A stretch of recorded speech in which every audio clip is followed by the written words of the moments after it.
శత్రువులు ఉన్నారా లేరా? ఆవిడ అంత వెనకాల కూర్చోబెడితే నా మాట ఆడికి ఏం అర్థమవుతుంది? శత్రువులు ఉన్నారా? అయితే ఆ శత్రు బలమంతటి మీద ప్రభువు నీకు అధికారం ఇచ్చాడు. దేవునికి స్తోత్రం చెప్పండి. అసలు మనుషులకి శత్రువులు ఎవరు? సైతానుగాడి యొక్క అనుచరులు. దేవుని పిల్లలకు శత్రువులను సైతానుగాడు ఏర్పాటు చేస్తాడు. వాడి యొక్క ప్రతినిధులు, వాడి యొక్క వారసులు, వాడి యొక్క అనుచరులు. వాడు బాణాలుగా వాడుకొని కుదురుగా ఉన్నటువంటి వాళ్ళని కుదురుగా ఉంచడు. అది అన్నమాట. ప్రభువుకి స్తోత్రం చెప్పండి. కాబట్టి శత్రు బలమంతటి మీద నీకు, మళ్ళీ లూకాసు వార్త 10వ అధ్యాయం 19వ వచనం వాక్యంలోంచి చదవండి. ఇప్పుడు ఇదిగో పాములను తేళ్లను త్రొక్కడానికి శత్రు బలమంతటి మీద నీకు అధికారం ఇచ్చి ఉన్నాను అన్నాడు. ఏదియు నీకెంత మాత్రమును హాని చెయ్యదు. అది ముందు వెనకలు చూస్తే ముందు పాములు అన్నాడు. ఈ పాము సంతానమే కదా సర్ప సంతానమా అని యోహాను, బాప్తిస్మం ఇచ్చే యోహాను సంబోధనది, ప్రొనౌన్సియేషన్ ఆర్ దాన్ని ఏమంటారు, ఎప్రిషియేషన్ ఎవలే ఉంది కదా ఇది. అంటే సంబోధన, సంబోధిస్తున్నాడు. సర్ప సంతానమా అని. ఏ సంతానం అంట? సర్ప సంతానమా. మత్తయి సువార్త 3వ అధ్యాయం 7వ వచనం చదువుదాం. సర్ప సంతానం అని మొదలుపెట్టాడా లేదా అక్కడ? మత్తయి 3:7. అతడు అంటే బాప్తిస్మం ఇచ్చే యోహాను పరిసయ్యులలోను సద్దూకయ్యులలోను అనేకులు బాప్తిస్మం పొందడానికి యేసు దగ్గర, యోహాను దగ్గరికి, అతని దగ్గరికి రావడం చూసి సర్ప సంతానమా, రాబోవు ఉగ్రతను తప్పించుకోవడానికి మీకు బుద్ధి చెప్పిన వాడు ఎవడు? అది ఇంకా కింద చదివేద్దాం పోనీ. మారు మనసుకు తగిన ఫలములు ఫలించండి అన్నాడు. అది అంటే పేతురు రాసిన మొదటి పత్రికలో, ప్రభునందు ప్రియులారా, అపోస్తుల కార్యాలు 2వ అధ్యాయం 38వ వచనంలో మనం చూసినప్పుడు, అపోస్తుల కార్యాలు 2:38 చదవండి. పేతురు, మీరు మారు మనసు పొంది పాప క్షమాపణ నిమిత్తము ప్రతివాడును యేసు క్రీస్తు నామమున బాప్తిస్మము పొందండి, అప్పుడు మీరు పరిశుద్ధాత్మ అను వరమును పొందుతారు. ఈ మాట మీరు ఆలోచన చేయండి ప్రియులారా. ఇప్పుడు బాప్తిస్మం పొందేస్తే రక్షణ కాదండి. చాలామంది ఏమనుకుంటున్నారంటే బాప్తిస్మం పొందేస్తేనే రక్షణ అనుకుంటున్నారు. రక్షణ పొందుకుంటున్నాననే దానికి అది ఒక గుర్తింపు, ధృవీకరణ పత్రం అంటాం, సర్టిఫికేట్. ఏం చెప్పండి? సర్టిఫికేట్ బాప్తిస్మం.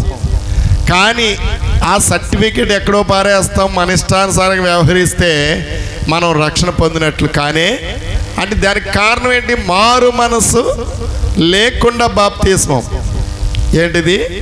మారు మనసు లేకుండా బాప్తిస్మం. ఇప్పుడు బాప్తిస్మం ఇచ్చే యోహాను ప్రభు అయిన యేసు క్రీస్తు ఇంకా ఫీల్డ్లోకి రాబోతున్నారు. తండ్రి పని చేయడానికి ఆయన లైన్లోకి రాబోతున్నాడు. ఇతని దగ్గరికి వచ్చి బాప్తిస్మం పొందబోతున్నాడు.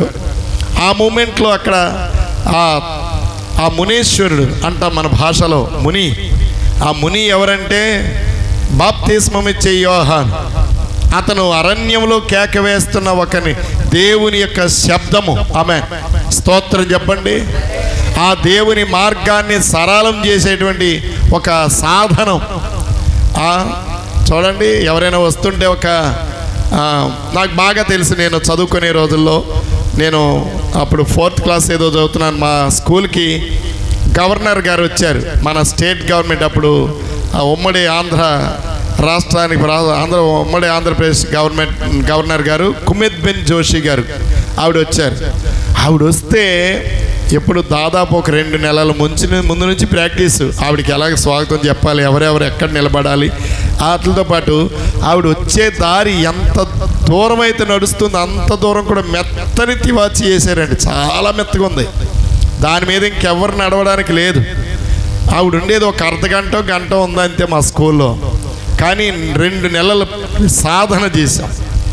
మన ప్రభు అయిన యేసుక్రీస్తు ఈ లోకానికి వస్తున్నాడు కనుక ఆయన రావడానికి మార్గాన్ని సరళం చేయడానికి ముందుగా ఆయన దూతగా బాప్తిస్మం ఇచ్చే యోహానును వృద్ధ దంపతులకు సంతానంగా దేవుడిచ్చాడు. కాబట్టి ప్రభువునందు ప్రియులారా, అందుకని అక్కడ ప్రకటిస్తున్నటువంటి మాట ఏంటంటే, రాబోయే ఉగ్రత నుండి తప్పించుకోవడానికి మీకు బుద్ధి చెప్పిన వాడెవడు. అందుకని ఆ బుద్ధి చెప్పడానికి, ఆ ఉగ్రతను తప్పించుకోవడం కొరకు దేవుడు ముందుగా నన్ను మీకోసం నియమించాడు. అయితే మీరు మారు మనసుకు తగిన ఫలాలు ఫలించండి. దేనికి తగిన ఫలాలు? మారు మనసుకు తగిన ఫలాలు ఫలించండి. అది చాలా ప్రాముఖ్యమైనది. ప్రభువునందు ప్రియులారా, హెబ్రీయులకు రాసిన పత్రిక 2వ అధ్యాయం 4వ వచనం 3వ వచనం చదువుదాం. ఇంత గొప్ప రక్షణను మనము నిర్లక్ష్యము చేస్తే ఎలాగూ తప్పించుకుంటాం.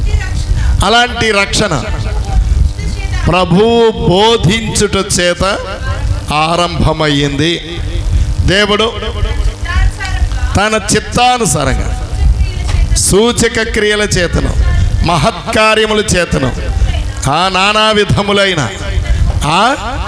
అద్భుతముల చేతను, వివిధములైన పరిశుద్ధాత్మ వరములను అనుగ్రహించుట చేతను వారితో కూడా సాక్ష్యం ఇచ్చుచుండగా వినిన వారి చేత మనకు దృఢపరచబడింది. కాబట్టి ఆ రక్షణ మనకు దృఢపరచబడింది. కాబట్టి ఈరోజు జ్ఞాపకం చేసుకోవాల్సిన చాలా ప్రాముఖ్యమైనటువంటి విషయం ఏంటంటే, ఇంత గొప్ప రక్షణ తప్పించుకోవడానికి ఇంత గొప్ప రక్షణ నిర్లక్ష్యం చేస్తే ఎలాగూ తప్పించుకుంటావు అంటున్నాడు. అంటే బాప్తిజం పొందామా లేదా అంటే, బాప్తిజం పొందకపోయినా మళ్ళీ ప్రాబ్లం. నేను మారు మనసు పొందానండి. ఇక్కడ మన ఒక ఆయన ఉంటాడు, వెంకట్రావు, మన సహోదరుడు. మన చర్చికి ప్రతి నెల కూడా బిస్కెట్లు పంపిస్తూ ఉంటాడు, పాలు ప్యాకెట్లు పంపిస్తాడు. అలాగే ఐపీసీలో కూడా ఇస్తూ ఉంటాడు. ఐపీసీలోనే హాజరవుతూ ఉంటాడు. మరి ఆరాధనలు ఎంతసేపు ఉంటాడు మనకు తెలియదు, కానీ పొద్దున్న ప్రార్థనకు మాత్రం ఏదో టైంలో వస్తూ ఉంటాడు. మొత్తం రెగ్యులర్ అతను.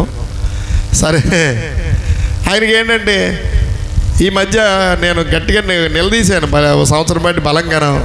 ఎందుకంటే ఇప్పుడు అక్కడ మీకు ఇష్టం లేదు, నేను ముంచేస్తాను, రండి బాప్తీసం ఇచ్చేస్తాను, ఇంత మంచి పనులు చేస్తున్నారు కదా అని అంటే, ఆయన ఆఖరికి ఈ మధ్య ఏం కంట్రోల్ వేస్తున్నాడు, ఏమంటే బాప్తీసం పొందిన వాళ్ళు ఏం కరెక్ట్గా ఉన్నారండి అంటున్నాడు ఆయన. అంటే మరి నిజమే కదా పాపం. సాక్ష్యాలు బాగోకపోతే అన్యులు ప్రభు దగ్గరికి రాలేరు. వారు మన జీవితాలను చూస్తారు కదా, చదువుతారు కదా. వాళ్ళు మనలో ప్రభు కనబడితేనే వాళ్ళు ప్రభు దగ్గరికి రాగలుగుతారు. పరమగీతం 2:1-4 ఉన్న ప్రకారం అక్కడ ఏముంది? నన్ను ఆకర్షించు, మేము నీ యొద్దకు వస్తాం. అక్కడ నన్ను ఆకర్షించు, మేము నీ దగ్గరికి వస్తాం. అది చాలా ప్రాముఖ్యమైన మాట.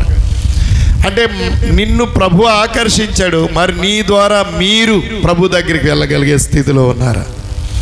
మనం ప్రభు దగ్గరికి చాలామందిని తీసుకొచ్చేసామని అనుకుంటున్నాం, కానీ అక్కడ కూడా ప్రభులో లేనప్పుడు దానికి ఉత్తరవాదులు ఎవరైతే ఉన్నామో వాళ్ళే జవాబు చెప్పాలి. తెలుసా? స్తోత్రం చెప్పండి. ఎందుకంటే నా వెనకాల నేను అందరినీ నా దేవుడి దగ్గరికి తీసుకురాలేకపోతే నేను ఫెయిల్ అయిపోయినట్టే.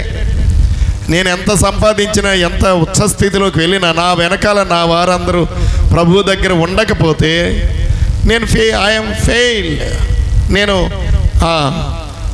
నిష్ప్రయోజకుడిని అయిపోయాను. అందుచేత మనం గుర్తుపెట్టుకోవాల్సింది, మనము నడిపించుకుంటూ వెళ్ళాలి. ఏమండి, హానోకు తను దేవుడితో నడుచుకుంటూ వెళ్ళిపోయాడంట. నోవహు తన వారందరినీ ఆ ఓడలోకి తీసుకెళ్ళిపోయాడు. లోతు మాత్రం మొన్న నేను ఒక క్లిప్పింగ్ విన్నాను, ఆ వీడియోలో చూపిస్తున్నారు. అందులో ఏంటంటే లోతు ఇద్దరు కూతుర్లు, అతను పెళ్లి కాని కూతుర్లు వెళ్ళారు, ఓకే, కానీ అల్లుళ్ళను కూతుర్లను పిలవడానికి వెళ్ళారు అన్నారే. చాలామంది అప్పటికే అతనికి ఉన్న పిల్లలకి కూతుర్లకి పెళ్ళిళ్ళు చేశాడట. ఆ అల్లుళ్ళు వాళ్ళందరూ కూడా ఇంకా గట్టిగా మాట్లాడితే ఆ లోతు భార్య కూడా ఆ ప్రాంతానికి సొదొమ గొమొరానికి చెందిన ప్రాంతానికి చెందింది. అంటే అన్య ప్రాంతం. అక్కడే మొత్తం పెళ్ళి అవ్వడం, మళ్ళీ అతని పిల్లలకి పెళ్ళిళ్ళు అవ్వడం అన్నీ జరిగినాయి. ఇంకొక ఇద్దరు కూతుర్లకి ఎంగేజ్మెంట్ అయింది పాపం, ఇంకా పెళ్ళి అవ్వలేదు. వాళ్ళు మాత్రం ఇతని వెనకాల వచ్చారు. ప్రభునందు ప్రియులారా, మీరు గుర్తుపెట్టుకోవాల్సింది, ఆవిడ ఉప్పు స్తంభం అయిపోయింది అని అంటే వెనక్కి చూడొద్దని దేవుడు చెప్తే ఈవిడ చూసిందంటే ఆ భయంకరమైన అగ్నిని, ఆ తాపాన్ని చూసి ఎంతో వేదన పడి ఏడ్చుంటుంది. ఎందుకంటే తన కన్న కూతుర్లు అల్లుళ్ళు కాలిపోయి మసి అయిపోయారు కదా, తన కన్నవారి ఇంటి వారిని మసి అయిపోయారు కదా, మరి బాధ ఉండదండి. అది చూడొద్దన్నాడు దేవుడు, వెనక్కి చూసింది. అది ప్రాబ్లం. అందుకని మనం వెనక్కి చూడకూడదు. ప్రభునందు ప్రియులారా, మనం ఫాలోయింగ్ అంతే. ఎందుకంటే నువ్వు దేవుడు బిడ్డవు కనుక నీకు ఏ ప్రమాదం లేకుండా దేవుడు నిన్ను ఆ ఉగ్రతలోంచి తప్పించి లాక్కెళ్ళిపోతున్నప్పుడు నువ్వు వెనక్కి చూసావనుకో చాలా ప్రమాదం. అందుకని ప్రభువారు ఏమంటున్నాడండి, శత్రు బలవంతుడి మీద కూడా నీకు నేను ఏమిచ్చాను, అధికారం ఇచ్చి ఉన్నాను అని మాట్లాడుతున్నాడు. కాబట్టి ప్రభునందు ప్రియులారా, ఇక్కడ శత్రువు అధికారము మనకి అది ఉపయోగించుకోవాలంటే అధికారం ఇచ్చాను అన్నాడు, ఓకే. అధికారం ఇచ్చిన తర్వాత అధికారాన్ని ఉపయోగించుకోవాలండి ఏం చేయాలి? ఎఫెసీయులకు పౌలు రాసినటువంటి పత్రిక 10వ అధ్యాయం ఓకే 6వ అధ్యాయం 10వ వచనం. ప్రభునందు ప్రియులారా, ఎఫెసీయులకు పౌలు రాసినటువంటి పత్రిక 6వ అధ్యాయం 10వ వచనం. ఎవరైనా చదవని, నీ చదువు నాకు సరిగా అర్థం అవ్వట్లేదు, వినపట్లేదు సరిగా, దగ్గరే ఉన్నావు కానీ కొంచెం వాయిస్ గట్టిగా ఎత్తి చదవండి అక్కడ లోపల ఉన్నవాళ్ళు. రైట్. తొదకు ప్రభు యొక్క మహాశక్తిని బట్టి ఆయన యందు బలవంతులై ఉండండి. ఇక్కడ మీరు చూసారా, ప్రభు యొక్క మహాశక్తిని బట్టి. శత్రు బలవంతటి మీద నువ్వు అధికారం పొందాలంటే ప్రభు యొక్క మహాశక్తిని బట్టి ప్రభునందు బలవంతులుగా ఉండాలి. స్తోత్రం చెప్పండి. ఎవరి యందు బలవంతంగా ఉండాలి? ధనమునందు, ఐశ్వర్యమునందు, బంధు బలమునందు, స్నేహితుల యందు బలవంతులుగా ఉంటే అది ఫెయిల్. ఆ బలం ఎందుకు కూడా పనికిరాదు, నిర్వీర్యం. ప్రభునందు బలవంతులై ఉండండి. అప్పుడు నీ ఇంటి మీద ప్రభు సైతాను గాడికి అధికారం ఉండదు, శత్రువుకి అధికారం ఉండదు. మీరు అపవాది యొక్క తంత్రములను ఎదిరించడానికి శక్తిమంతులు అవ్వాలంటే దేవుడిచ్చేటువంటి సర్వాంగ కవచమును ధరించుకోండి. ఒకటి, ప్రభునందు బలవంతులై ఉండాలి. రెండవది, దేవుడిచ్చేటువంటి సర్వాంగ కవచమును ధరించుకోవాలి. మీకు చాలాసార్లు గుర్తు చేస్తున్నాను, వాగ్దానం ఒక్కరికి వచ్చినా ఆ కుటుంబానికి అందరికి వర్తిస్తుంది. అలాగే ఆ కూటంలో ఎంతమంది కూర్చుంటారో వారందరి మీదకి కూడా ఆ వాగ్దానం ప్రాప్తిస్తుంది. దేవునికి స్తోత్రం చెప్పండి. ఈ మాట ఎలా చెప్తున్నారు పాస్టర్ గారు అంటారేమో మీరు. అపోస్తలుల కార్యాలు 10వ అధ్యాయము మీరు అక్కడ 44వ వచనం నుండి చూస్తే, కొర్నేలి యొక్క ఇంట్లో అనేక మంది అన్య జనాంగంతో నిండిపోయిన ఆ ఇంటిలో పేతురు గారు ప్రసంగం చేస్తుంటే అందరూ ఆత్మపూర్ణులైపోయి అన్య భాషలతో మాట్లాడుతున్నారంట. స్తోత్రం చెప్పండి. కానీ కొర్నేలి గారి ఇంటి వారి కోసమే దైవజనుడిని ప్రభు తీసుకొచ్చాడు అక్కడ మాట్లాడడానికి. కానీ ఆ దైవజనుడు నోరు విప్పగానే ఆ ప్రభావం అక్కడ కూర్చున్న వారందరి మీదకి కూడా వచ్చింది. కాబట్టి నమ్మిన వారి మీదకి ఈ మీటింగ్లోకి వచ్చి కూర్చున్న వారికి ఈ ప్రభావం విస్తరిస్తుంది. అలాగే లైవ్లో చూసేవారికి, వింటున్న వారికి ఆశాంతం వాక్యం వింటే వాళ్ళకు కూడా ఆ ప్రభావం విస్తరిస్తుంది. రెండు చేతుల పైగా దేవునికి స్తోత్రం చెప్దాం. కాబట్టి ప్రభువునందు ప్రియులారా, దేవుని యొక్క సన్నిధిలో మనం గుర్తుపెట్టుకోవాల్సింది ఏంటన్నమాట, శత్రు బలమంతటి మీద నీకు నేను అధికారం ఇచ్చాను. ఈ శత్రువులు ఎవరు? రోమీయులకు రాసిన పత్రిక 8వ అధ్యాయం 35వ వచనం నుండి మనకి శత్రువులు ఉన్నారు.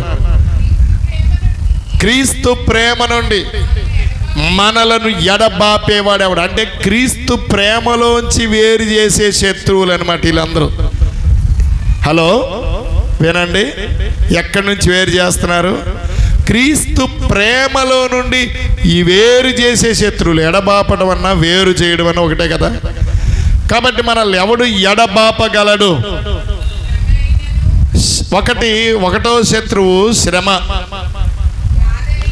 రెండో శత్రువు బాధ, మూడో శత్రువు హింస, నాలుగో శత్రువు కరువు, ఐదో శత్రువు వస్త్రహీనత, ఆరో శత్రువు ఉపద్రవము, ఏడవ శత్రువు ఖడ్గము.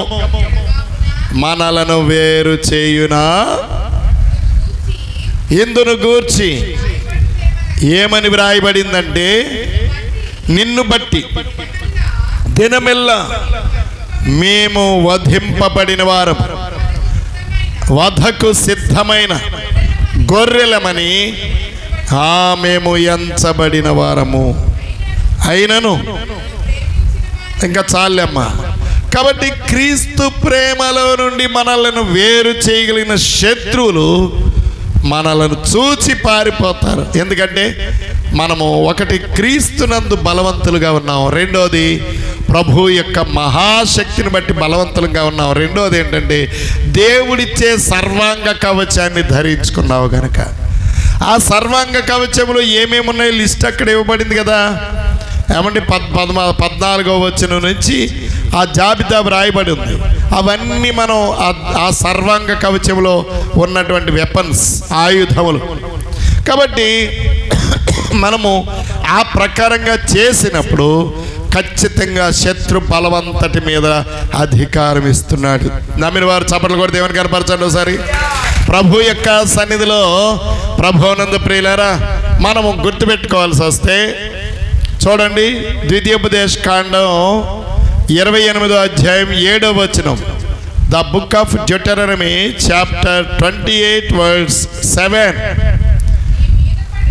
నీ మీద పడి నీ శత్రువులను యెహోవా నీ ఎదుట హతమగునట్లు చేస్తాడు. వారు ఒక్క త్రోవలోనే కలిసి వస్తారు, అందరూ ఒకే త్రోవలో వస్తారు. ఇప్పుడు మన ఇండియాలో కూడా అదే జరుగుతుంది కదా. ఇన్నాళ్ళు వీళ్ళు ఎక్కడున్నారో తెలీదు, ఏమైపోయారో తెలీదు. ఇప్పుడు అందరూ కలిసిపోయారు. కలిసిపోయి దేవుని నామాన్ని అవమానపరచడానికి, దైవజనులను చంపడానికి, దేవుని పిల్లలను హింసించడానికి పూనుకొని కలిసి వస్తున్నారు.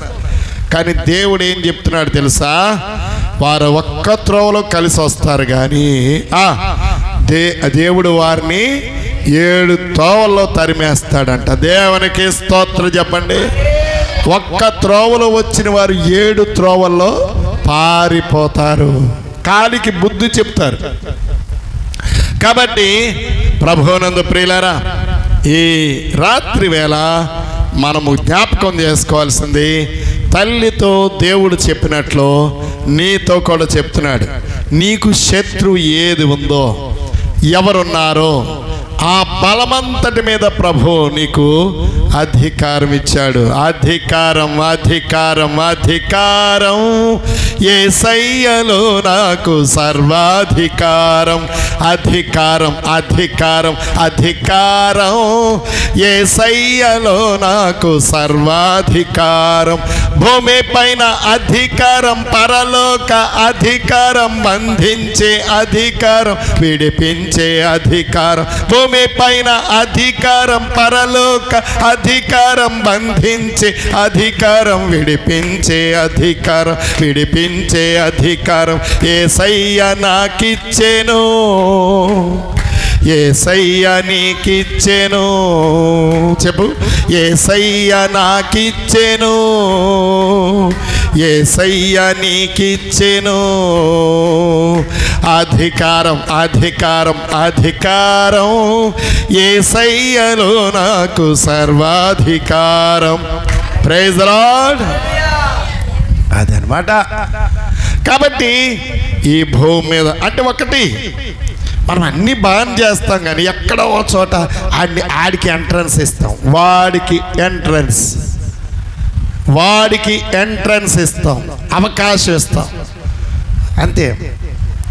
ఓసారి అంట ఒక ఆయన సల్లు వణుక్కుంటూ వెళ్ళిపోతున్నాడంట. వెళ్ళిపోతుండగా ఒక గుడిసెలో చిన్న దీపం కనపడుతుందంట. మిసుకుమని ఒక అడవి ప్రాంతం ఏం పాపం ఎక్కడో, మొత్తానికి మనుషులు ఎవరు లేరు, ఈ జనం లేని ఏరియా. చిన్న పాకల గుడిసెలాగా ఉంటే ఆ గుడిసెలోనూ చిన్న దీపం మిలుకు అంటూ కనపడుతుంది, మిసుకుమంటూ కనపడుతూ ఉంటే ఇతను వెళుతూ దీపం ఎలా కనపడుతుంది కదా అని చెప్పి అక్కడికి వెళ్ళాడట. వెళ్తే ఆ లోపల ఓ ముసలాయన అలా పాపం ముడుచుకొని దుప్పటి ముసుకేసుకొని అలాగో అదేంటి గొంగలు ఏదో వేసుకొని పైన అలాగే పాపం పడుకుని ఉంటే, బాబు చిన్న చోటు ఇస్తావా అని అంటే, రా అని కూకో ఇక్కడ అన్నాడు. కూర్చున్నాడంట. కూర్చున్న తర్వాత అలాగలా కూర్చున్నాడు ఉండకుండా ఇతను దుప్పటంతా లాగేసుకుని అతను కప్పేసుకున్నాడు. ఏంటి అర్థమైందా? లోపల రానిస్తామని ముందు నిలబడ్డాడట. నిలబడినాడు అలా ఏం చేశాడు, కూకుని పోయాడట. అదేం చిన్న చోటు పాపం, చిన్నది అది పాక చిన్నది, చాలా ఒక్క మనిషికి కూడా కష్టమే. అటు ఇటు సెలవు వచ్చేస్తుంది అలుబాపుల నుంచి. ఇక ఉన్నాడు ఏం చేశాడు, మనం చూడండి రైలు బళ్ళల్లో ప్రయాణం చేస్తుంటే మనకు అనుభవమే కదా, ఏది జనరల్ బోగిలో ప్రయాణం చేసినప్పుడు ఏమో ఏంటి ముందు పైకి ఎక్కుతాం బండిలోకి, ఎక్కిన తర్వాత నిలబడి ఉంటే అదేదో కానీ పడుకోవడం రిజర్వేషన్ చేసుకుంటే నిద్ర రాదు, కానీ మాయిదారిది నిలబడినప్పుడు మాత్రం భలే నిద్ర వస్తుంది అమ్మా. ఇలా ఊగుతూ ఉంటుందా, ఊగుతూ ఉంటే ఆ తర్వాత ఏం చేస్తాం మొత్తానికి ఇంకా అక్కడ అప్పుడు వరకేమో అమ్మో ముట్టుకోకూడదు, ఎలా తాకూడదు అనుకున్న వాళ్ళవి ఆ నిద్ర రాగానే ఆ పక్కన ఉన్న వాళ్ళ మీద కూకుని పోతాం. ఆడుకొని నిద్రపోయి ఉంటాడేమో, మనల్ని పట్టించుకోడు. ఇప్పుడు ఇంక రెండో వాడి మీద ఏమో సారేసేస్తాం అన్నాడు, ఆ మూడో వాడి మీద కాలు వేసేస్తాం. సైతాన్ గాడికి ఇలాగే అవకాశం దొరుకుతుందా? వాడు చిన్న చోటిస్తే చాలా పెద్దోడైపోతాడండి. అమ్మ కొండశీలు ఎలాగుంటుంది, చాలా చిన్నగా ఉంటుంది ముందు. మామూలు తెలుసా మీకు, అది మామూలుగానే ఉంటుందట. అది మనిషిని చుట్టిన తర్వాత అంట అబ్బా లోపల ఇలా మొత్తం ఇలా చుట్టుకొచ్చేస్తుందట, మొత్తం ఆవరించేస్తుంది, ఇక నొక్కేస్తుంది, పళ్ళు అనేది ఇవి విరిగిపోతాయట, ఎముకలు బొయ్కులు అన్నీను. అది నొక్కేస్తుంది అలా, కరవదో ఏం చేయదండి అది ఏం చేయదు, ఇలా చుడితే సార్లు చచ్చిపోతాడు మనిషి. కొండశీలువ జలగ గురించి తెలుసు కదా, మంచి ఫ్రెండ్ మా డాడీ బాగదు. చెరువులో కాలువలో దిగారా మీరు? జలగలు ఎప్పుడు పట్టలేదా మీకు? ఏటో జలగలు పట్టుకున్నాయా?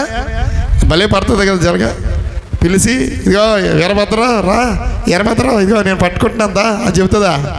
అది అసలు పట్టినట్టే తెలీదు. ఈ లోపుకి చాలాసేపు ఏం తెలియకుండా డాడీ లోపల పని చేసుకుంటాడు, స్నానం చేస్తాడు, చేపలు పడతాడు, ఏదో పెడతాడు. ఈ లోపుకేమో ఏదో బరువు ఎక్కువయ్యి ఏదో బరువు ఏలాడిపోతూ ఉంటుంది. అరే ఏంట్రా అని చూస్తే అది కావలసిందంత లోపలికి లాగేసుకుంటుంది. ఏది రక్తం లాగేసుకుని తాగేస్తుంది. అప్పుడు లాగితే లాగి పీకితే కానీ రాదు. ఈ లోపల బోల్డ్ బ్లడ్ పోతుంది. మనం రక్తదానం చేయాలంటే అమ్మో అంటాం, కానీ అప్పనంగా లాగేసుకుంటుంది అది. స్తోత్రం చెప్పండి, అవునా? ప్రభునందు ప్రియులారా, ఈరోజు దేవుని యొక్క సన్నిధిలో అపవాదికి చోటు ఇవ్వద్దు. ఏమన్నాడు? అపవాదికి యాకోబు 4:7 చూడండి అమ్మా, ఉందా? యాకోబు 4:7 ఉందా? చూడండి, లేదా? ఉందా? చదవండి.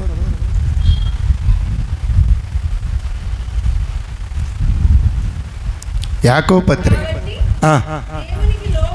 దేవునికి లోబడండి, అపవాదిని ఎదిరించండి, అప్పుడు వాడు మీ దగ్గర నుండి.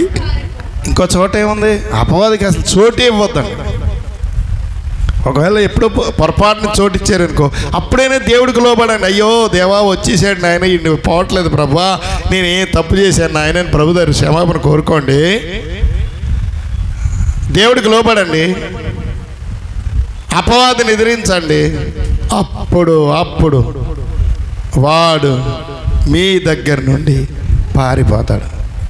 ప్రభునందు ప్రియులారా, శత్రు బలవంతుడి మీద ప్రభు నీకు అధికారం ఇచ్చాడు. హల్లెలూయా, హల్లెలూయా. కాబట్టి ప్రియ సహోదరి సోదరులారా, ఈ కూటాన్ని ఏర్పాటు చేసిన కుటుంబీకులారా, సంఘమా, మనం ఎవరైనా కావచ్చు, శత్రు బలవంతుడి మీద దేవుడికి అధికారం ఇచ్చాడు. అది నువ్వు నమ్మితే చాలు, దేవుడి మహిమ నీవు చూడగలుగుతావు. దయచేసి లేచి నిలబడదాం ప్రియులారా. నువ్వు ఏ పరిస్థితిలో ఉన్నా, ఎంత భయంకరమైన శత్రు బలం మీదైనా ప్రభు నీకు అధికారం ఇస్తున్నాడు, అధికారం ఇస్తున్నాడు. అక్కడ నిలబడు. దేవుడు తన ప్రణాళిక చొప్పున నిన్ను నడిపిస్తున్నాడు. ఒకసారి ప్రార్థన చేసుకోండి, ఎవరికి వాళ్ళే. ప్రభా, శత్రు బలవంతం మీద నాకు అధికారం ఇస్తున్నాను, నేను నమ్ముతున్నాను నాయన, ఆ మాటను నేను నమ్ముతున్నాను ప్రభువా.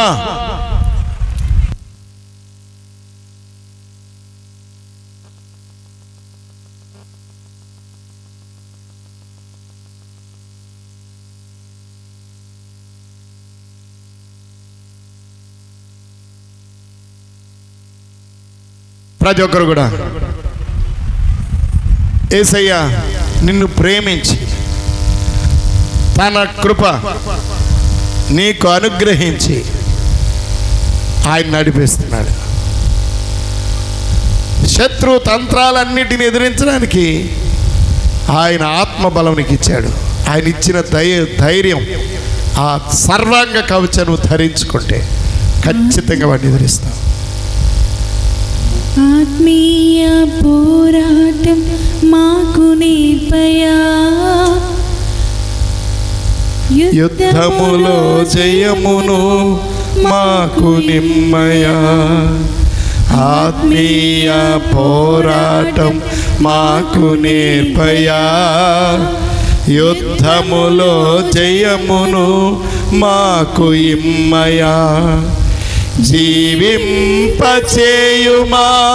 నీ ఆత్మలో, ఆత్మల భారం నీ ఆత్మలో, ఆత్మల భారం మాకియవా ప్రభు, ఆత్మల భారం మాకియవా ప్రభు. ఐక్యతను ఇవ్వవా ప్రభు. నీ సన్నిధిలో ఎవరికి వారి ప్రభుతో మాట్లాడదాం. ఆయన సన్నిధిలో శత్రు బలవంతుడి మీద నీకు ప్రభు అధికారం ఇస్తాడు. నిజంగా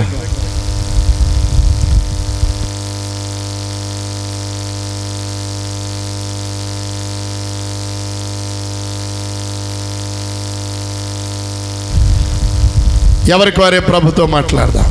ఒక్క నిమిషం. విత్తబడిన వాక్యము ద్వారా ప్రభు మాట్లాడి ఉన్నాడు కనుక మిగిలిన వారిలో ఎవరైనా ఒకరు కేవలం వర్తమానం కొరకు మాత్రం చిన్న ప్రార్థన, ఇంకే విషయాలు చేయడానికి లేదు. ఎందుకంటే కుటుంబం కొరకు 7 ప్రార్థనలు అయిపోయి వాక్యము ద్వారా ప్రభు నాతో మాట్లాడాడు అని విశ్వసించిన వారు ప్రార్థన చేయడానికి సిద్ధపడ.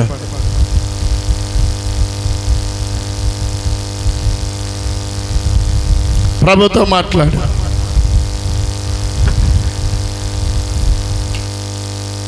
ప్రార్థించండి, కుటుంబీకులైనా లేకపోతే ఇంకా ప్రార్థన చేయని వారిలో ఒకరు.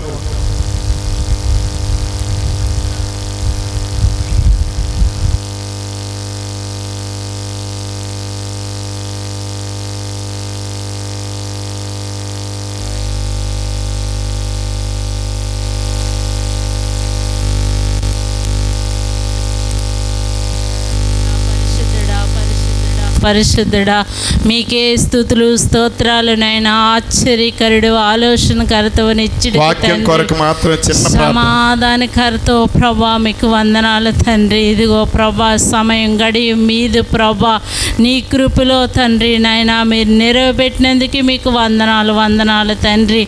అయ్యా మీకే స్తుతులు స్తోత్రాలు చెల్లించుకుంటున్నాం ప్రభా. దేవా మీకు వందనాలు తండ్రి. నీ సేవకులు నోటి ద్వారాగా ప్రభా నాయన ఈ వాక్యాన్ని ఇప్పి నాయనా వివరించినందుకు మీకు వందనాలు తండ్రి. అయ్యా వాక్యాన్ని సారంగా ప్రభా నా తండ్రి అయ్యా మేము ఉండినందు నీ కృప చూపించండి. ఇదిగో శత్రువులు ఎదటిని ప్రభా మీరు బలం ఇచ్చి శక్తి ఇచ్చి నెరవేర్తానని చెప్పి అన్నావు ప్రభా. అయ్యా నీ గొప్ప దేవుడు ప్రభా, మాట ఇచ్చిన దేవుడు, మాట తప్పవు ప్రభా. అయ్యా నీ కృప కనికరి ఉంచి ప్రభా నాయన ఎవరైతే శత్రువులుగా ఉన్నా ప్రభా వారి దగ్గర మమ్మల్ని మీరు బలంగా నెరవేరుతారో ప్రభా. మీకు ఏమిచ్చి రుణము తీర్చగలం. అవును ప్రభువా. మీ నామానికి మహిమ తెచ్చుకుంటే దేవుడిని మీరొక్కరే ప్రభా. అయ్యా మీ చేతుల్లో పెడుతున్నాం తండ్రి. అయ్యా నాయన వాక్యం ప్రభా నా తండ్రి నూరంతులుగా వెయ్యంతులుగా మీరు ఫలింపు చేయండి ప్రభా. అయ్యా నీ సేవకుని మీరు జ్ఞాపకం చేసుకొని ప్రభా. అయ్యా నా తండ్రి నాయన తన నోరు బొవ్వుగా మీరు వాడబడండి ప్రభా. నీ కృపలో వర్ధిల్లించమని అడుగుచున్నాము తండ్రి. అయ్యా ఈ వాగ్దానాన్ని ప్రభా అయ్యా నా తండ్రి గృహానికి వచ్చిన మా ఎల్లరికీ ప్రభా నీ కృప కనికరు ఉంచి తండ్రి వాక్యాన్ని మరి ప్రభా సారంగా మేము నడవనందుకు మీ జ్ఞానము కలిగి చేయమని ఘనత మహిమ ప్రభావాలు మీరొక్కరే పొందుకోమని యేసు పరిశుద్ధ నామములో అడిగి వేడుకున్నాం మా పరమ తండ్రి. ఆమేన్. ప్రభువును స్తుతించి ఆశీర్వాదం తీసుకుందాం.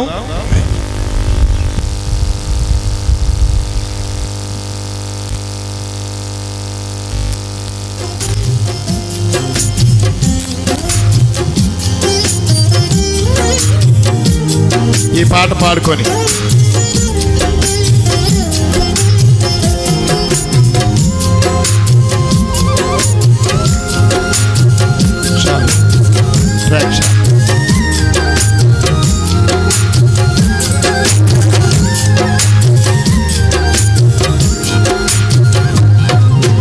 యేసయ్యా నా హృదయాభిలాష నీవేనయ్యా.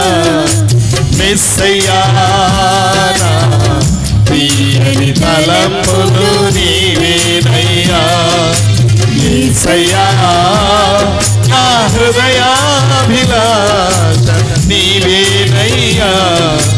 మెస్సయ్యా నా తీయని తలంపులు నీవేనయ్యా.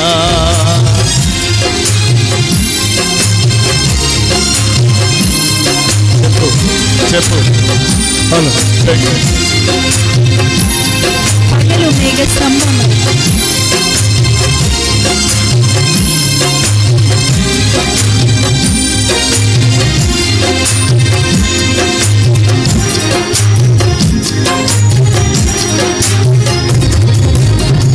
పగలు మేఘస్తంభమై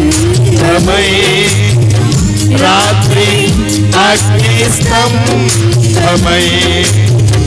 మా పితరులను ఆవరించి ఆదరించిన మహనీయుడవు. పగలు మేఘస్తంభమై రాత్రి అగ్నిస్తంభమై మా పితరులను ఆవరించి ఆదరించిన మహనీయుడవు.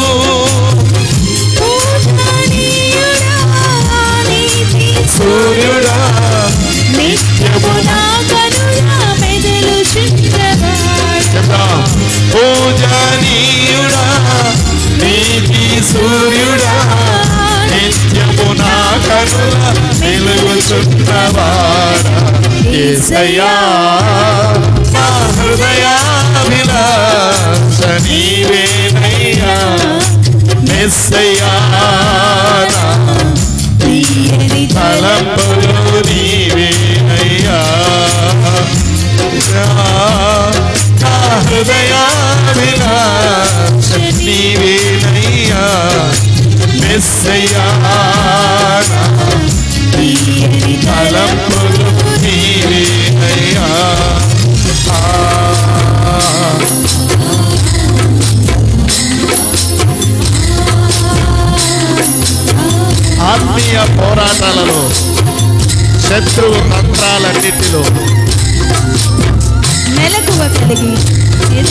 చేయుటకు శక్తితో నింపిన షాలేము రాజా, విజయశీలుడా, పరిశుద్ధాత్ముడా, నిత్యము నాలోనే నిలిచి ఆత్మీయ పోరాటాలలో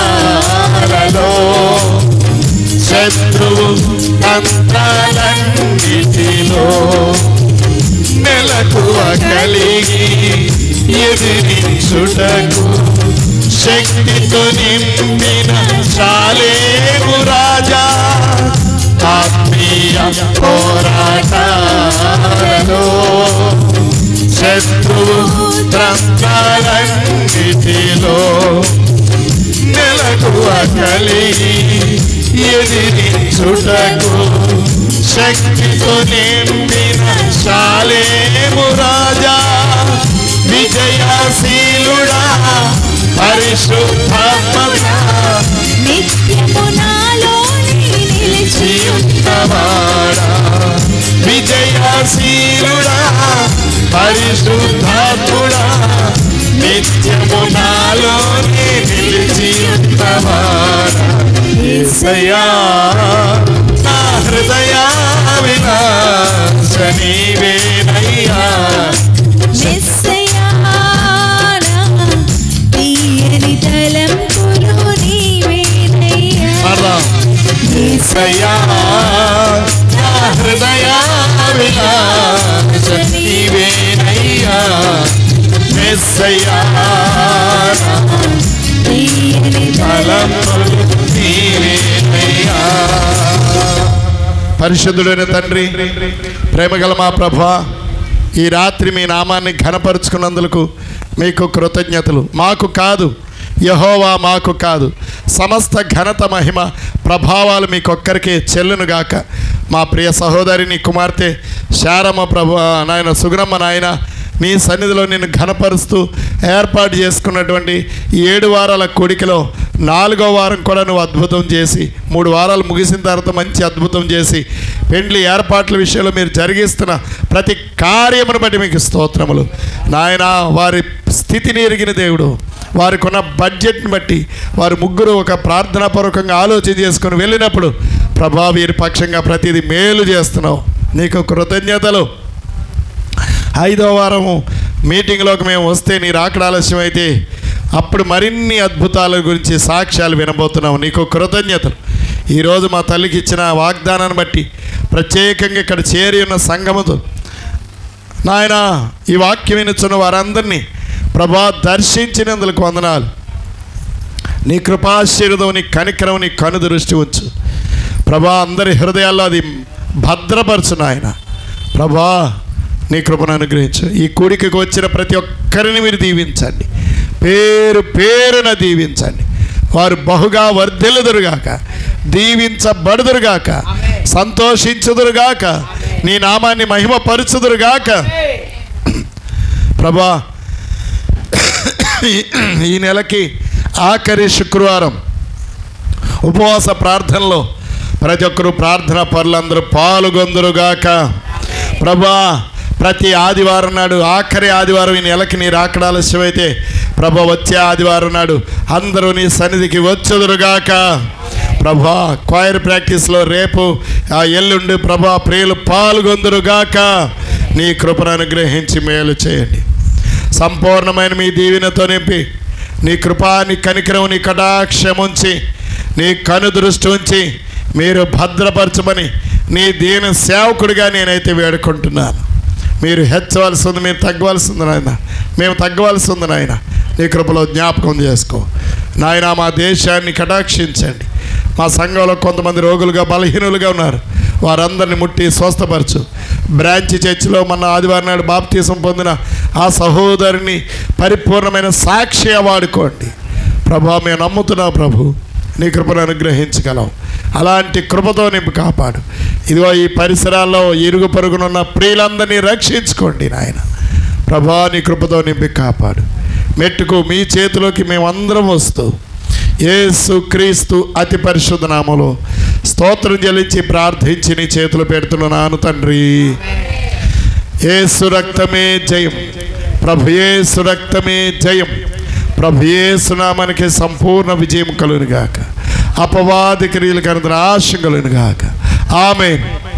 తొట్టిల్లకుండా మిమ్మను కాపాడుటకును ఆయన మహిమ ఎదుట నిందారహితులుగా నిర్దోషులుగా నిలబెట్టుటకును పరమ తండ్రి అయిన దేవుని ప్రేమయు ప్రభువు రక్షకుడైన క్రీస్తు యేసు కృపయు ఆదరణకర్త అయిన పరిశుద్ధాత్ముని యొక్క అన్యోన్య సహవాసము సన్నిధి సదా ప్రియులారా చేరి వచ్చిన మీ అందరికీ ఈ కూడికని ఏర్పాటు చేసుకున్న సుగుణమ్మ కుటుంబానికి ప్రభువును ప్రేమించుచున్న పరిశుద్ధులందరికీ ఈ వాక్యాన్ని వింటున్న వారందరికీ ప్రభువు వచ్చు పర్యంతము తోడైండి నడిపించుగాక. ఆమేన్. షాలోమ్.